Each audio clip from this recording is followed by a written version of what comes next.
हेल' लोगोफोर, बे समाव नोंथांमोननि सिगाङाव दिनै मोननै मोजांथार खौरां जोङो फोसावनो लानाय जादों आरो बियो मा नोंथांमोना फारि फारि नायलांबा नुगोन, अदेबानि गोबाङानो मिथिखाबाय जानो हागौ। बे जाहैबाय फार्स्टआव दङ थांनाय 30 सेप्तेम्बर खालि government of Assam department of school education Dispur बेनिफ्राय मोनसे नटिफिकेसन ओंखारदों आरो बेयाव फोरमायनाय बादिब्ला जोंनि जिहेतु बावैसो सान सिगां आसाम सरकारा फोसावनाय बर' मिडियाम एबा बर' बिजोंखौ क्लास 11 आरो 12आव बारहोनायनि थाखाय बिथोन होदोंमोन जायखौ, दा बे बिथोन होनायखौ गभर्नरा एप्रुभेल खालामबाय, बेनि मोनसे नटिफिकेसन ओंखारदों आरो बियो जोबोद गोजोनथावनि बाथ्रा। आरो बे पास जाखांनायनि उनावहायनो जोङो एबा बेनि उनावहायनो जोङो हायार सेकेन्डारि लेभेलाव बर' रावजों बा बर' बिजोंजों जों फरायनो मोनसिगोन। गोबां फरायसाफ्रानो बिनि थाखाय मोजां सुबिदा मोनगोन बेखौ मिजिं थिनाय जादों। दा बेयो जोंनि थाखाय गोजोनथाव बाथ्रा। गोलाव बोसोरथारनिफ्राय बियो जोंनि मोनसे जेंनामोन। दा बे जेंनाया दिनैजाय सुस्रांजानायनि लामायाव दंबाय एबा फैबाय। दा बेनि थाखाय जोबोद गोजोनथाव बाथ्रा बे मोनसे।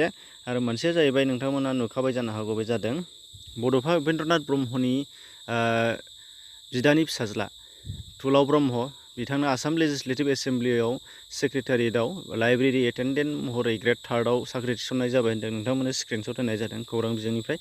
दा बेबो मोनसे जोबोद गोजोनथाव बाथ्रा।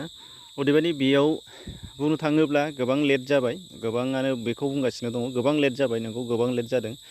जाय राव बड'फा उपेन्द्रनाथ ब्रह्मनि मुङैनो जोङो दिनैसिमबो गसंथानानै दं बर'फ्रा।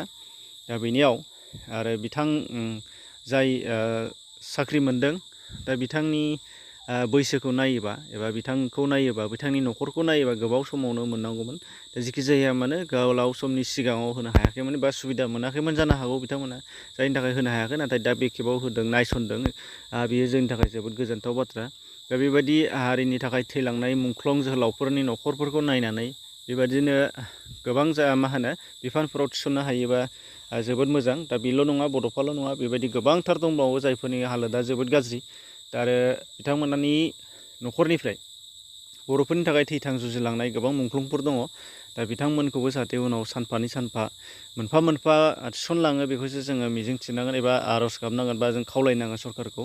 दा बेसो मोनसे आसा खालामो बिथांमोना नायलांगोन। बेबायदिनो गोबां न'खरफोराबो जाहाथे रेहाय मोनो, थांनानै थानो थाखाय रांखान्थिनि आंखालाव जाहाथे गोग्लैया, बेखौ नोजोर बोनांगोन।